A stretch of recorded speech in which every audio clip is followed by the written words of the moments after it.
right? I will help create a place for you to discern yourself and decide what is best for you, but I'm not going to tell you what to do, because what if that goes wrong? I'm telling you, this guy, Gildor, is a psychologist. Yeah, he is. Yeah, he definitely. is. It's infuriating a little bit too, though, you know? Pursued by mysterious black riders, Pippin, Frodo, and Sam make their trek across the Shire until they meet someone they did not expect. Does that comfort you? On this week's episode of HELM'S Deep Dive, I'm joined by the Greek freak Dimitrios Miliounis as we discuss Chapter 3 of J.R.R. Tolkien's Lord of the Rings, 3 is Company. I'm psychologist Dr. Bryan Violette, and this is the Catholic Center Show.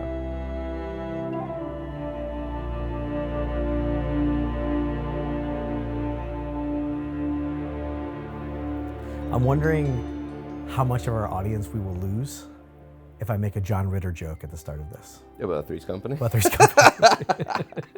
Well, who's John Ritter? Exactly. He's the lead star of a 70s sitcom that will boomer fire us if we make the joke. But I don't want to know who's Suzanne Summers. I don't want to know that. All right, so just a quick recap of this chapter. We have the company. You have the introduction of Pippin. He joins Sam and Frodo, and they take off. They leave the comfort of Bag End, and they start their journey, their jaunt across the Shire. He sells Bag End. He sells Bag End to the Sackville Bagginses, who are terrible people, terrible hobbits, which goes back to my first point. The hobbits are overrated from episode 1. Yeah, I saw that. Yep. Yeah, I will never let anyone. I'm getting there.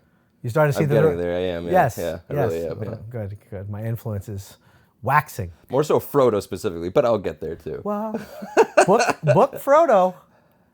He's no pushover. He's no Elijah Wood. Yeah. Well, let's finish the recap. Okay. Can't even get to the recap here. All right. So they leave Bag End, and they basically travel across the Shire. That's the chapter. They're trying to get to Buckland and Frodo's new house called Crick Hollow in Buckland, and it's their journey. And so the chapter starts out with Sam essentially making sure that he's drunk enough to go across the Shire. I don't think I picked up on that the first time I saw it. Me neither. It's just that he takes one more keg stand before they hit the road. I just love him. He's obviously my favorite Hobbit. He's just most down to earth. Let me just take one more swig before we hit the road. It's incredible. Yeah, I'm gonna take before a 3-day jaunt. I'm gonna just take a keg stand. He's wiping it off his face as he comes upstairs. Yeah, so that was great. And then you have Frodo basically say his goodbyes. It's emotional, means a lot to him. It's as a reader, if you've tracked all the way back to the beginning of The Hobbit, Bag End and the Hobbit Hole has an emotional resonance for you.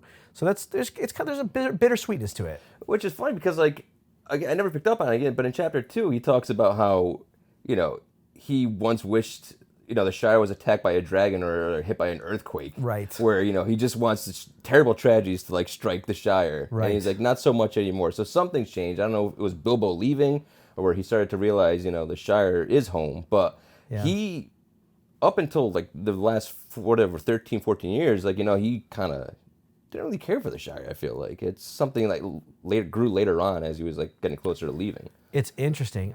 It's strange. I mean, Bilbo describes Frodo as being in love with the Shire. Mm-hmm. And then the moment he gets the ring, he's like, these doggone Sackville Bagginses, I feel like it starts to begin working on him right away.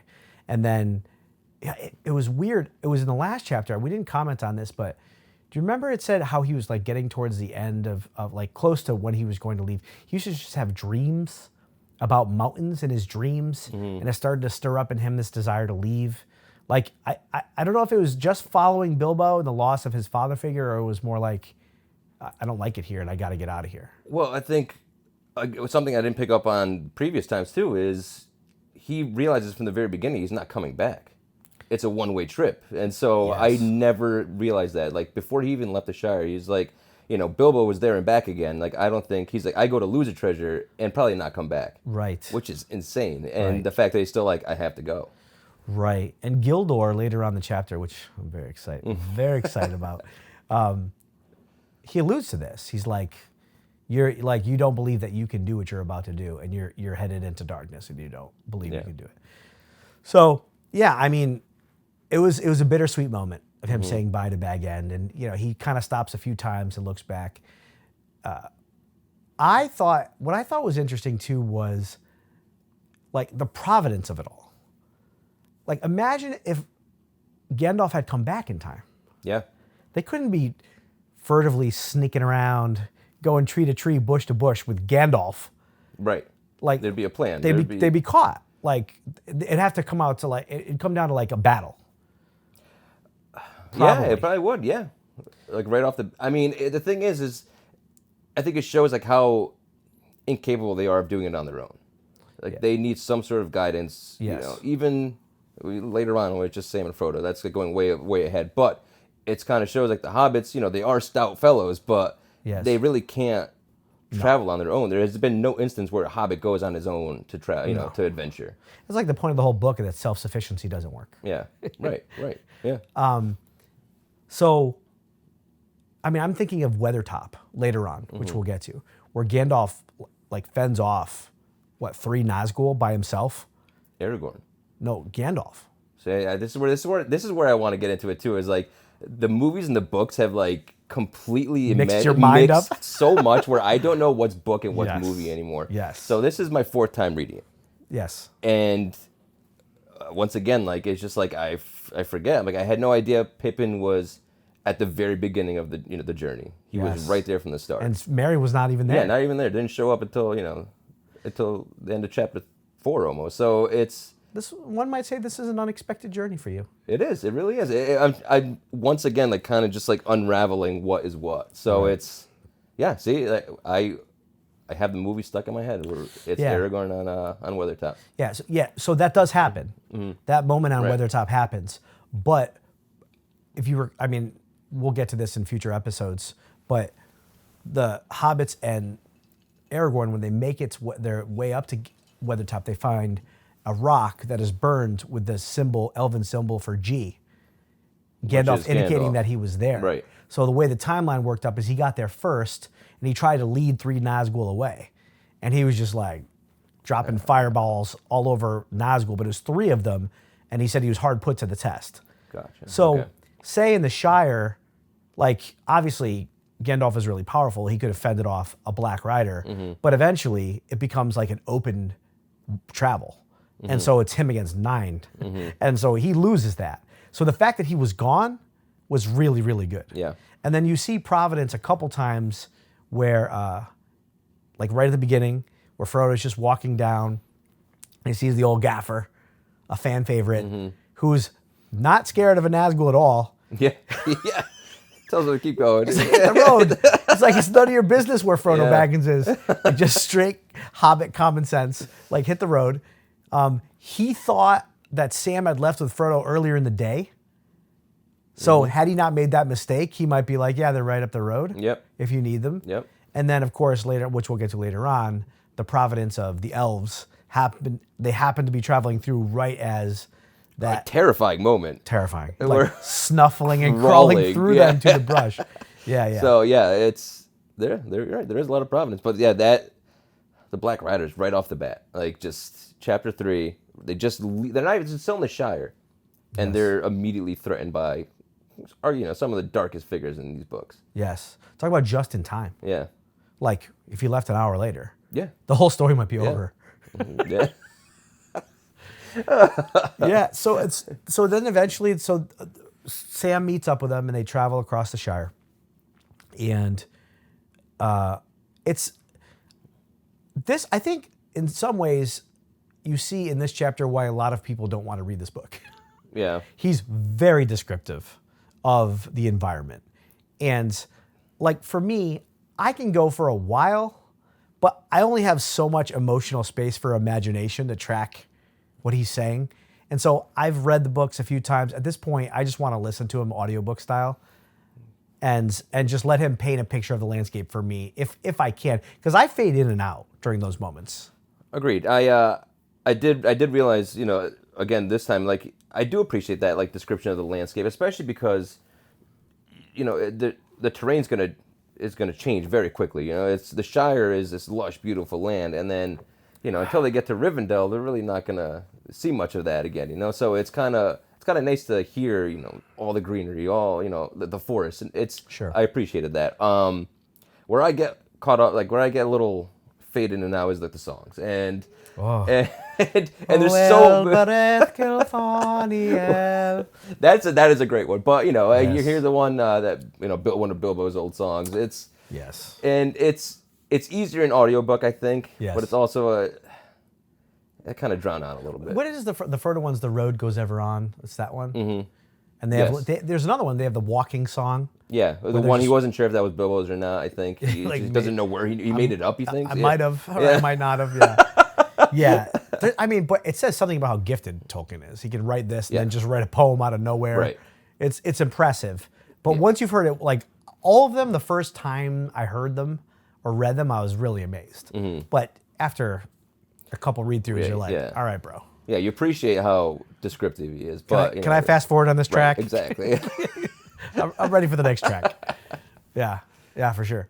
And then they sort of like sleep out in the Shire. Yep. Like they're traveling through the landscape. Nothing all that interesting, except there's the first encounter they have with the Nazgul, which when he's just like riding down the road. Right. This was interesting to me too. And it doesn't. Well, I think it's worth unpacking. So when Frodo encounters that first Nazgul for the first time, it said he had an overwhelming feeling to hide, which you could say is like, that's a good impulse. Hide. It's like comes from the good side of the Force, right? And then, but he also has an intense desire to put on the ring, which would have had him found out. Right. So it's almost like the good desire gets twisted by the ring. I can hide by putting the ring on, but we know that would hide him. But it just says something about like always within him there are these two forces in Frodo's psychology. It's not just the ring pulling him. There's a goodness, like a spiritual goodness to it. See, I think what you talked about in chapter 2 when you know, how is the ring pulling? How is the ring, you know, like having this physical connection to him where like he wants to be found. Sentience. Yeah, exactly. And this is exactly it. This is example 1 Yeah. where the ring wants to be found. Like, this is my shot right here. I can get into the Nazgul's hands and then back into Mordor. Right. Done. Right. And I think that's where it's happening. It's, you know, I can't explain the innate understanding of the ring, but that's the ring telling him 100%, put that ring on, put me on. Let's get out of this situation. Yeah. So because it happened twice. It happened again when the Nazgul showed up before the Elves. He was about to put the ring on. Yes. And Jackson does a good job with this. He does. And that's such an iconic scene where they're all 4 hiding under the tree. Yes. It's terrifying again. You see all the bugs crawling. It's like he's like hovering over them. Yep. And the bugs are coming out of his robe. Mm-hmm. It's disgusting. It's amazing. And terrifying. Yeah. And so and that's where I have to separate the two completely because the screenplays are 100%, you know, not 100%, but significantly different than the books. Yes. And, you know, where Tolkien succeeds, you know, Jackson makes his own thing, and it's incredible. Yes. Which you have to do. Yeah, exactly. It's a film. It's a different You can't be art form. upset with it because the films were on their own, like, amazing. And, yes. And then one of my, so a very underrated, in my opinion, an underrated scene is the fox. Oh, yeah. The fox had thoughts. The fox had thoughts. Yeah. And Tolkien treats him with such reverence and respect. Yeah. He's like, he allows for the subjectivity of the fox. He's like, and he was right. This was strange. This fox is like, hobbits out in the woods. This is weird. You know, this is strange. And it's like, the fox is right. And he never found out anything more about it. Yeah, that was it. It was a little cameo appearance. And it was like, this is the weirdest thing I've ever seen. Yes. And it just kept moving on. This reminds me of, in a previous chapter, we talked about the woodsman and Gollum, who they described as like a new fear, a new terror is about. And it's like, they describe it as like the boogeyman who would come into your window and steal your kid and, you know, steal your chicken eggs and like do all this weird stuff. Like, little did they know, like it's a Gollum, an enormous role in the much larger narrative that they have no concept of. Yeah. Same is true of the fox.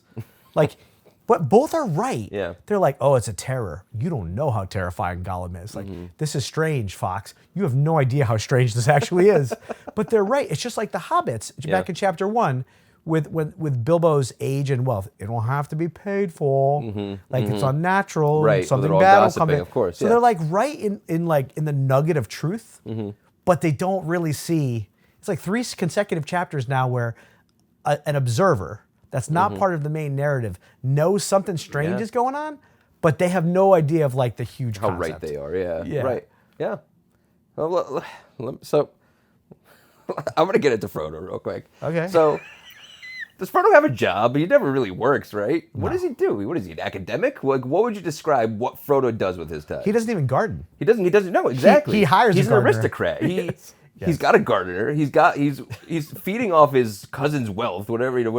Yes. And that's all he does. He sits around and learns High Elvish. Apparently, I mean, it's not a bad life. it's not. But I mean, he it's just more reading it. So my wife, Megan, she's gotten into Lord of the Rings too, and she was just like, Frodo's just sucks, essentially. And I was just like, and I was always defending it. I'm like, no, listen, like he's getting constantly just drained by the ring and just Sure. fighting it off. Sure. And now I'm reading it. I'm just like, oh, God, is What a loaf. right? Yeah.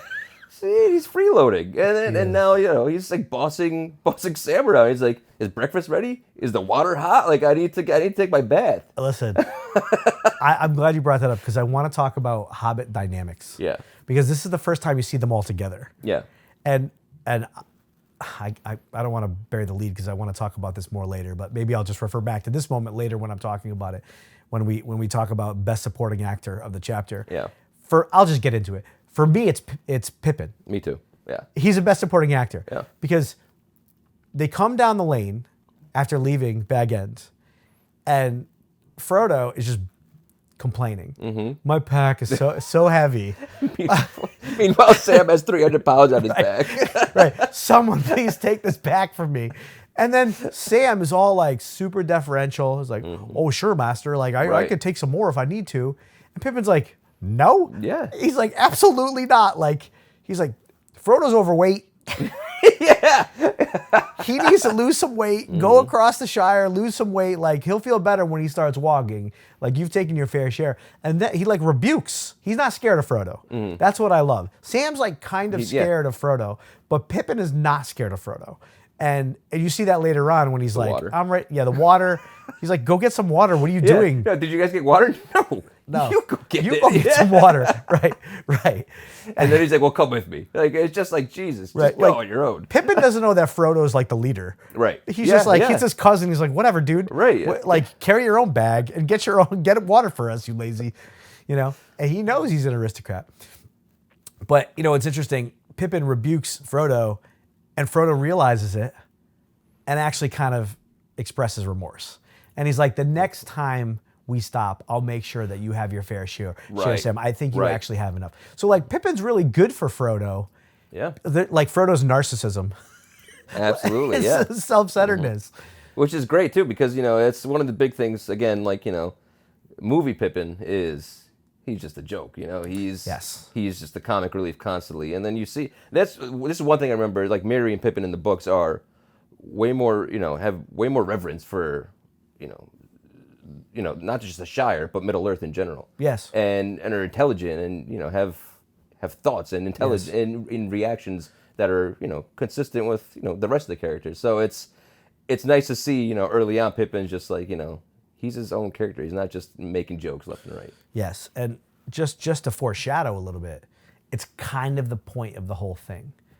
Like, Merry and Pippin have roles, and one of the later things that Gandalf says to all of the hobbits is like, you got to go deal with this Shire stuff yourself. Like, I'm not coming with you. Right. And like, it's about all of them growing in stature, and they become like lords among hobbits because they're lords in Middle Earth. Yeah. Right. In Rohan and Gondor. Yeah. They're deeply respected as like leaders of hobbits and respected on the level of leaders among leaders in the world. Yeah. They're like leaders of their races. From a providential perspective, I don't think, like, it's not by random chance that Peregrine and Meriadoc, by the way, I want to talk to you about that in a second. Peregrine and Meriadoc were chosen to go on this, like by God, you know, like to go on the journey. What I want to talk to you about is I made this reference in a previous video about how if people were calling me Ham Gamgee, I'd be like, call me Hamfast. Or if people were calling me Pippin, I'd be like, it's Peregrine. Absolutely. Right. Now this is this is a topic very close to your heart. Because I was like, you know those people that are like, don't call me Billy, I'm William. Yeah. You are, don't call me Jimmy, I'm Dimitrios. Because for many, many years of your life, you were born Dimitrios, and then you were Jimmy for many, many years. Right. I know many people still call you Jimmy. Yeah. What does your wife call you? Dimitri. Yeah, so it's either Dimitri, Dimitrios, yeah. Okay. So for me, you know, Jimmy, that was when I was a child. I'm like, yeah, for me, that's a child's name. Mary's a child's name. Pippin's a child's name. Jimmy's a child's name. Yeah. Demetrius, Meriadoc, Peregrine. Right. That, you know, right. That's a man's respect. And so you were... So of course I'm going to have you on the regular Catholic Sinner Show, and we're going to talk about a lot of stuff, including our history. But I think an important threshold of our friendship was when I called you a foreigner. Yeah. At a time when that was way less, that kind of language would get you canceled now. Yeah, absolutely. Right? Yeah. And it was still pretty rude then. I took it as an insult, yeah. Oh, yeah. Because I remember we were at the bar and we were working together at Chili's, and I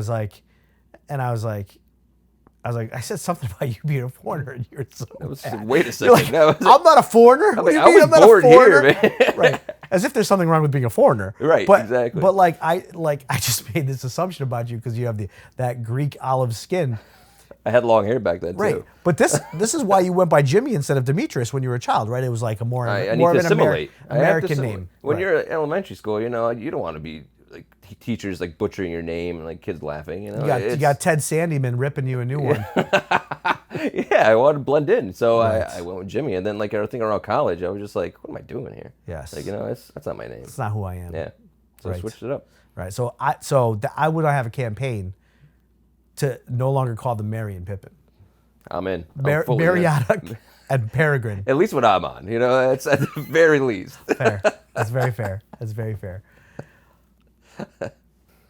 So then we have the second encounter with the Nazgul. Terrifying, like we said. Terrifying. Yeah. And we don't know it's a Nazgul yet. It's just a black rider. Right. And it starts crawling through the brush. And then all of a sudden you hear like the sound of laughter. Mm-hmm. Right? And the elves just so happen to be moving through the Shire. And it terrifies the black rider, who turns and takes off. Yep. Turns tail. It takes completely. Off. Yeah. And so they're spellbound watching these elves whose feet are shimmering. By the way, I wish all of this was in the film. I think there's that brief extended version, but it doesn't do it justice. No, there's nothing. There's nothing you could do. They just see them. Yeah. But there's so much here. There's so much here. And my first, like right from the beginning, the elves pass them. Gildor, who's going last in the company, is the leader of the elves. And he looks out and like right at the last second, almost as he passes them, and is like, "Hail, Frodo," as if he's got some kind of sixth sense. Yeah. And you know, I'm reminded of later on when they go to Lothlorien, and Sam is like, "Hey, can I see some of that elven magic?" Mm-hmm. And she's like, "What elven magic? Like there's no such thing as elven magic. It's just like they're so interwoven. Like the supernatural nature is so interwoven with." By that point, by the time Sam gets to Lothlorien, he can speak to the elves. Though he's speechless at this point. He can't get any words out. He's just staring. Yeah. He said, like, he said it was one of the chief experiences of his life. Yeah. Yeah. It's like when a kid, you know, sees his hero. He goes to Disney World and sees Captain America. Yeah. Just like, he's starstruck. He doesn't know what to do. It's incredible. And like and Pippin speaks up. I'm sorry, Peregrine speaks up. Yes. I see, I'm already doing it. Peregrine speaks up. Yes. And he says, listen, this is Black Rider, maybe two, maybe the same one. He's like, I don't know. And it just perks up the elves' ears, you know? Yeah, that was interesting because before that, they very much remind you of elves in The Hobbit, who would just like joke with Bilbo and like sing songs and make fun of the dwarves going on their journey. They were like very, very lighthearted. And even in this, they're like, why would we want your company? Hobbits are so dull. Hobbits are so dull, which is great. Just took a shot at them. Right. And then when Peregrine steps up and says, makes the mention of the Black Rider, they all get real serious. Come with us. And real quiet. And then they talk in their own tongue. They're like, you better come with us. Yeah. Yeah. And so they march for a little bit. And finally, they get to a clearing where they are about to sit down. This amazes me too. It's like they're sitting there and they're just waiting in silence. Yeah. And then everything is entirely safe when the stars align. When Elbereth's star shines over all of them. And Elbereth is a big part of this chapter. I mean, she comes up a few times. Huge part. Now, I'm going to get real Catholic on you for a moment. Okay. I do want to backtrack after this. Okay. Okay. Go. So, undoubtedly, Elbereth is an archetype for the Blessed Virgin Mary in Tolkien's mind. I mean, he's unabashedly Catholic. In his manuscripts or his personal letters, he's talked about how this is a Catholic work. Even if I wrote it unconsciously Catholic, like as I was going through, I edited it in very Catholic terms. And there's kind of three female characters in the work that are like reflect the Marian archetype. Arwen, Goldberry. Oh, is that Tom's wife? Tom Bombadil's wife, Goldberry. But most importantly, Elbereth, who is like a sign of protection. She is the Queen of the Valar? Is that what She's the Queen of the Valar. She's Manwë's wife. Okay. Right, so she's a creature. She's not a creator, just like Mary in Catholic thought. And it's like there's this protection. There are these great Catholic prayers, Ave Maria Stella, Hail thou star of ocean, portal of the sky, ever virgin mother of the Lord Most High. Like these ideas are in his head. So like the starlight guiding you and protecting you in the darkness, like this is all very Marian. And it's just interesting from a Catholic standpoint to see it. And I mean, it's interesting the way people reinterpret Tolkien as if it's non-Western or non-Christian, regardless of your belief system. It's very Christian. It's very Catholic. He said so. It's supposed to be, right? And so, and in particular, he has a devotion to the Blessed Mother.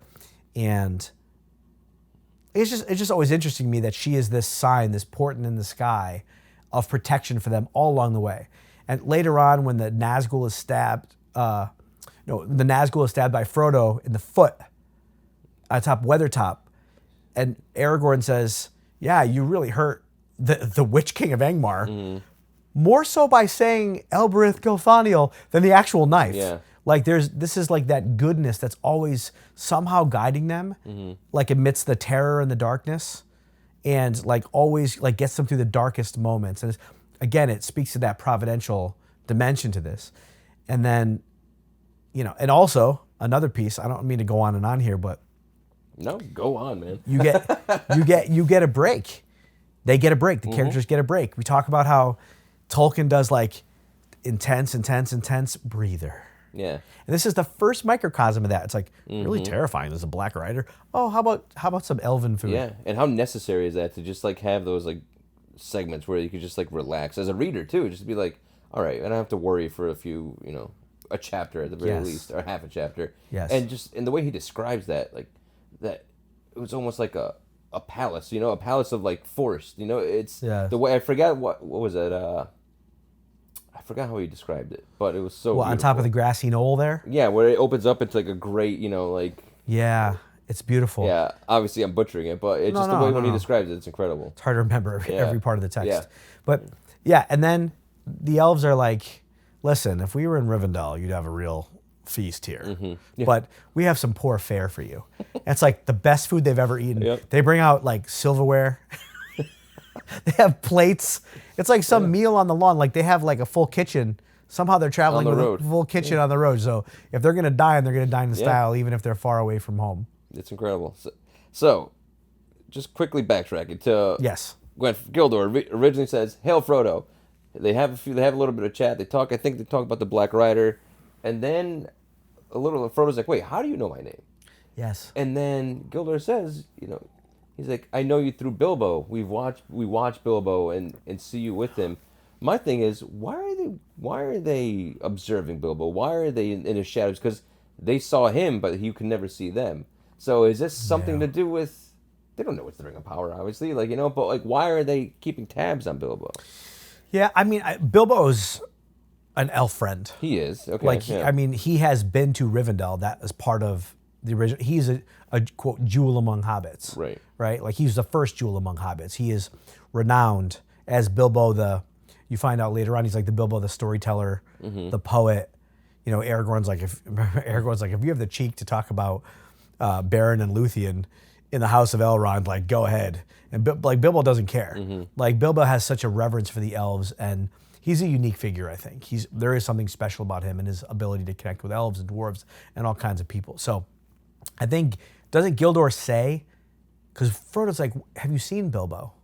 This was interesting. Yes, to your point. Yes, they saw him twice. Once in here. Once on this very spot. Yes, and once somewhere else where he didn't specify. Right, and then Gildor would say no more. Yeah. He would not tell Frodo.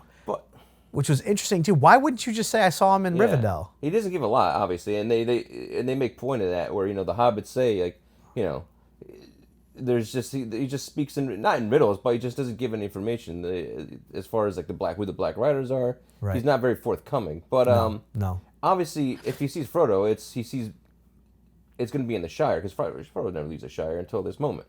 Frodo, right? So it's just just observing him from the shadows. It's just. It bothers you? No, it doesn't bother me. It just piqued my interest. I'm like, I never thought of that. You know what? Obviously, they've never seen the elves in the Shire, so it's like, why are they just lingering around? It's kind of. Yeah, I think they don't they just talk about that they just travel through the woods they sometimes. Do, yeah. It could be just that. The Shire. Yeah, it just piqued my interest. That was. Yeah, and it's interesting that hobbits who can be absolutely silent if they want to be. Yeah. and elves are like on a whole nother level. Mm-hmm. It's like not even hobbits can see us if we don't want to be seen. Right. So yeah, for sure. And the whole thing about him not telling him about the Black Riders, it's interesting. He trusts Gandalf, even from afar. He's like, if Gandalf didn't tell you, I'm not about to. I'm not gonna be the one to tell you. Yeah. And then he's got this gift of prophecy. Mm-hmm. Where it's like, I fear before the end you're going to know more about these Black Riders than I do. Yeah. I mean, basically, Gildor, and this is, again, we'll look forward. I mean, we usually have this segment where we talk about who won the chapter. Mm-hmm. For me, Gildor won the chapter. Mm-hmm. He is a psychologist's dream. He's amazing. I want to pull this line out for you because, this is so inspirational to me. Gildor says, You tell me little about yourself. I already know a little, and I can read more in your face and in the thought behind your questions. That's like Charles Xavier, mind reading, like the archetype that I want to be. You're right. That's like the psychologist. I'm reading all these nonverbals. I know more about you than you're even telling. Yeah. That's brilliant. And then one of the great lines to me, which is it's part, when you're a psychologist, this is a very important principle when you're working with people individually. It's encapsulated in this exchange between Gildor and Frodo. So Gildor says, do not meddle in the affairs of wizards, for they are subtle and quick to anger. He's talking about Gandalf. Mm-hmm. The choice is yours to go and wait. And Frodo says, and it is also said, go not to the elves for counsel. For they will answer both no and yes.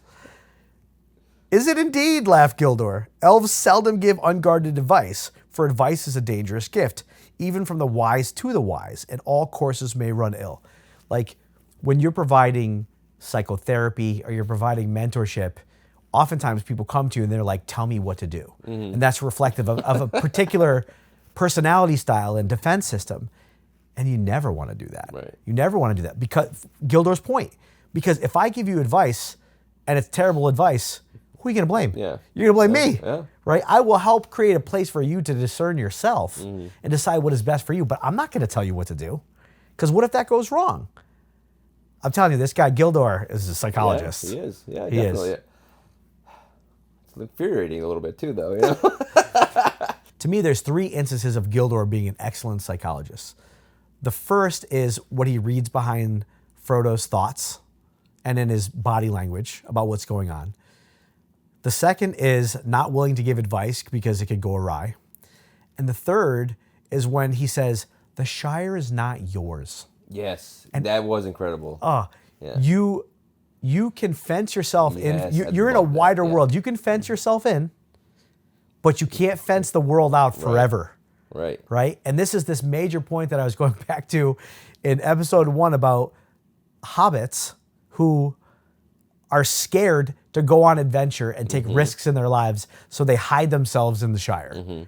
Right? They can't. Gildor's like, you can't protect yourself forever. The world is coming. You can't isolate yourself in this strange, like Hobbit-like subculture. Eventually, I mean, and we see that later on in the Scouring of the Shire. Eventually, the world comes in. Yeah. You can't hold it out. You can't keep it out forever. So I think about that in people's own psychology. What are they scared to do? What are the risks that they're not willing to take? We create these patterns in our lives to keep us safe and not put us in a position of taking a risk where we can get hurt, but it doesn't matter. Yeah. Sooner or later, you're going to get hurt. You might as well take the risk and go on an adventure because a part of you wants to. It's like that Tookish side of Bilbo way back. Yeah. He had a Baggins side and a Took side, and the Took side won, which is why he went out to get Dragon's Gold. Yeah. And I think Gildor like kind of lays it out like as far as how insignificant like, you know, like the hobbits are. Not insignificant, but it's just a moment in time where there was others before them in the Shire. There's going to be others after them. Yes. And it's just kind of, I think that's not giving advice, but it kind of like, you know, puts it in Frodo's head. It's just like, look, the Shire is bigger than you. Yeah, exactly. The world is bigger than you. Yeah, it's a concept. It's just what it is to him. It's it's a narrative. It's a concept. Yeah, that reminds me too of at the end of The Hobbit, the last line of The Hobbit. Do you remember what it was? So, at the end of The Hobbit, Bilbo and Gandalf are speaking, and Bilbo says to Gandalf, "You mean to tell me all the prophecies are true?" And Gandalf says, "Of course they're true. You didn't think like all of this was just about you. Like, my dear Bilbo Baggins, you're only a small hobbit in a much wider world. Like, the prophecies and the providential dimension of things can happen, and you can bring it about, but this isn't all about you. Yeah. It's way bigger than you." And then Bilbo takes it well, and he's like, thank goodness for that, and they laugh, and the book ends. Yeah. Like this is Gildor's point. It's the same nugget of wisdom. Like it's not your Shire. Yeah, it's. I mean, in the Shire itself, we could just talk about that forever. It's where people have this perfect moment in their life, this perfect couple years, whatever. That's what the Shire folk and the hobbits have. That's why they're so content. In what they have, and I think personally that's why they're not as vulnerable to the ring, is because they're content with everything they have. Yes. They don't seek power. They don't seek wealth. They have everything they want. They're mindfully living in the present. Yeah. They really are. They're where they are. Exactly. And that's the thing. They have no concept of what the future is going to bring. Yes. That it's all going to end in one way or another. Yes. So, Gildor's the man. Gildor is the man. I already mentioned from my perspective who won the chapter, Gildor. But I happen to be a psychologist. So right. For you, who do you think won the chapter? See, it might be the gaffer. I have Peregrine, but I want to say the Black Rider or Black Riders, because they do instill this fear immediately. That sniffing, that crawling, it's this immediate threat. And I think it kind of sets the stage for, something. Yes. It's going to be a long, hard journey. So I think for me, while I want to say Peregrine, because, he just kind of just sets the reality into Frodo. This is what we're doing. Just get with it. I think the Black Riders are just, make themselves known. Or again, I'm not. Like Peregrine said, I'm not sure if it was one Black Rider just twice over, but right. I think they just instill this fear immediately. Right. Later on, Gandalf says fear of Sauron is not quite what he actually is. So like fear of him is worse. And that is the tool and weapon of the Nazgul, it's fear. They won't openly attack someone, but it's like in darkness and in shadow, which is a real power. Yeah. It's a real power, but as soon as the elves show up, that Nazgul is out, right? So like there is an antidote to what they bring, but alone in the wild, in the woods, being like, pursued, right? And Gildor says like, you're beset by danger in front of you, behind you, and on both sides. Yes. That's terrifying. So from now on, and in the film, Aragorn later on in the Prancing Pony says, they will never stop hunting you. What a line. Yeah. They will never stop hunting you. Yeah. Terrifying. Yeah, and the fact that the stage is set already. Yes. In chapter 3. It's true. And then Peregrine keeps alluding to the sniffing. Like that's important for some reason. Yes. Because they're hunting them. Yes. It's incredible. Yeah. Scary stuff. Yeah. Okay. So now, everybody's favorite segment. What tatties, precious? Potatoes. Tatties. What if you were to get a tattoo of an image or character or something from this chapter, what would it be and where would you get it? I would say it'd be Sam wiping the beer from his mouth. Like just like that. I would say right on the arm right there. Just Sam. Yeah, just the foam. Yeah. I don't want him like chugging out of the keg. I want him wiping the foam out like that. That's great. That's what I want, yeah. That's great. I think I would do the fox. I like that. I think I would do like probably on my arm or shoulder. I've been working out. Yeah. So I got a little. I could tell. I got a little more real estate. You gotta work out the tan though. You gotta. A little more real estate, and I think I would do like an image like of the 3 hobbits sitting by a fire in the distance, and then like a larger silhouette of the fox in front of you, like where you can't really see the fox, but you see a silhouette of it against the backdrop of the fire of the hobbits. Interesting. Yeah. I like that. I'm inspired deep, by that fox. I want to hang out with that fox. That fox doesn't want to hang out with us, I think. Probably not. He just watches from a distance like that's not right. No, and he just moves on. No, he's just trying to kill something nocturnally. Go about his business. He's annoyed. Yeah. He's annoyed with things. But you know what? You know what's another interesting thing is like, actually, if the quest had failed, that fox's life would be affected too. If Sauron took over the entire world with his industry and demolishing of trees and the land like Mordor is a scarred land. Like that poor fox would be out of a hobbit hole. Yeah, absolutely. I don't, this is another thing. I have an ongoing interest in Sauron's psychology. I don't really know what he's thinking. Yeah. What's your end goal? Rule the entire world? Like, there's no way that you have enough power to control the entirety of Middle-earth. Eventually, your orcs are going to be spread thin, and people are going to revolt. Like, there's no way that's a sustainable plan. Like, think about all of history. The closest thing we've ever had is what? Rome? Yeah. And, like, eventually, you stretch it. I know you're going to go into Greece. No. But fine, Rome, Greece, whatever. Same thing. I'm done here. Right, but it's like Hitler. Like, what are you gonna do? Fight the whole world? Emperor Palpatine. That's every villain's archetype though. It's what's your end game? Like that's what it is. Take over the world, but it's not a logic. It's not a realistic end game. No, it's not. Then what? It's not sustainable. Yeah. Like you're not gonna have people like even like loyal. Like how are you gonna have people loyal enough to you to even carry that out?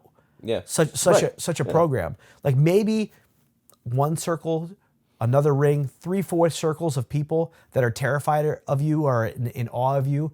You might have control of them to the point where you can just dominate them with your will.